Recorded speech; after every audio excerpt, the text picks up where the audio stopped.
మేము లైఫ్లో మర్చిపోలేని ట్రిప్ అండి. అందులోని ఎల్లోరా కేవ్స్కి వెళ్ళాం. అబ్బబ్బబ్బా! ఏముందండి ఆ నేచర్. అలాగా వెళ్తూ వెళ్తూ ఉంటే ఎంత బాగుందో అసలు. జీవితానికి ఇదొక్కటి చాలు కదా! అంటే మన భారతదేశంలో ఎన్నో ఉన్నాయి. ఎల్లోరా కేవ్స్ చూడవలసింది. మేము వెళ్ళేసరికి చాలా వర్షం పడింది. కానీ మేము వెళ్ళిన టైంకి మాత్రం వర్షం ఒక్కటి కూడా లేదండి.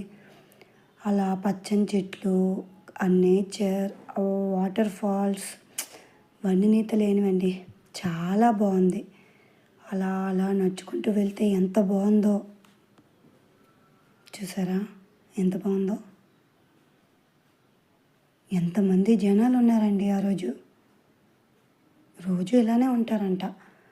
అజంతా కేవ్స్కే వెళ్ళలేకపోయాం, కానీ ఎల్లోరైనా చూద్దామని చెప్పి వెళ్ళామండి. చుట్టూ జనాలు, చుట్టూ ప్రకృతి అందాలు. ఓం నమ శివాయ. అందులోని ఒక శివాలయం దర్శనం అండి. చాలా అద్భుతంగా ఉంది. మనసుకి ఎంతో హాయిగా ప్రశాంతంగా అనిపించింది. చూసారా ఎంత బాగుందో ఆ కొండలు. అసలు ఈ రాయి మీద అది వాళ్ళు ఎలా చెక్కారో ఏంటో. మా పిల్లలైతే చాలా చాలా సంతోషించారండి. అలాగ అస్సలు ఓపికతోని అలాగా నడుచుకుంటూ వెళ్ళిపోయారు. ఎన్ని శిల్పాలో ఎన్ని చిక్కారో, ఓహో ఎంత బాగుందో. చాలామంది విజిట్ చేయాలండి ఇది మాత్రం కంపల్సరీగా. మేము కొండ మీద నుండి మీదకి కూడా ఎక్కొచ్చండి. ఆ మీదకి ఎక్కి అలాగా ఒక రౌండ్ వేసామన్నమాట.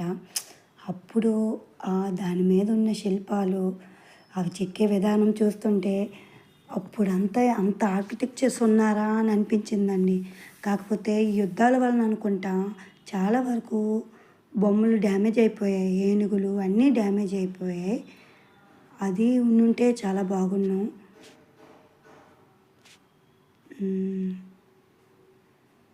నేనైతే నా ముఖంలో ఆనందం అబ్బా చెప్పలేకపోయానండి.